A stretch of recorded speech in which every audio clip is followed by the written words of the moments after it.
Susan Smith has spent more than half her life in prison for the 1994 murder of her two young sons, and records obtained by People show that her incarceration has been marred with disciplinary infractions for self-mutilation and drug use. Smith, who turns 46 on Tuesday, became South Carolina's most infamous inmate more than 2 decades ago.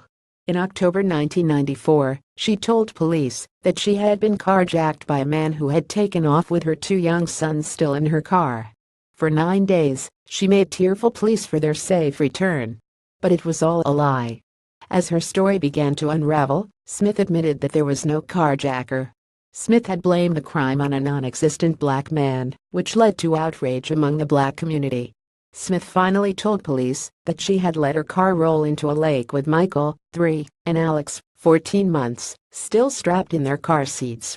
Her alleged motive: she was secretly dating a man who didn't want children. The story became international news, even landing on the cover of People. Smith was convicted of 2 counts of murder and is serving a life sentence in Leith Correctional Institution in Greenwood. People has pulled her jailhouse records and found that her incarceration hasn't been easy. This summer, she began working in the prison as a landscape laborer, a step down from a position she previously had as a senior groundskeeper. In the past 7 years, she has been disciplined at least 5 times for various infractions, including self-mutilation and the use and possession of narcotics or marijuana.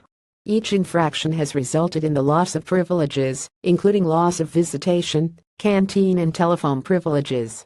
Twice in 2010 and once in 2015, she was disciplined on drug charges, losing privileges for more than a year.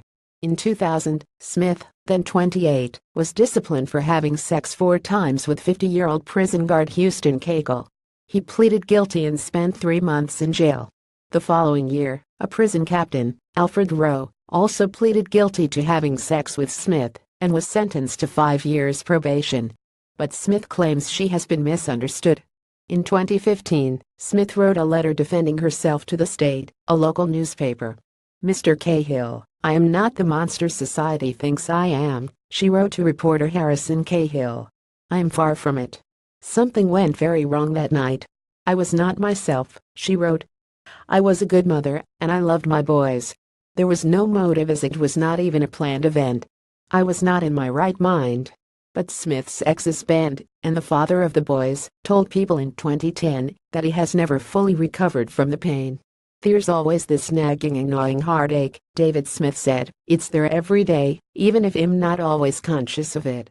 According to the jail, Smith is not permitted to give interviews. A call to her former attorney has not been returned. This article originally appeared on People.com.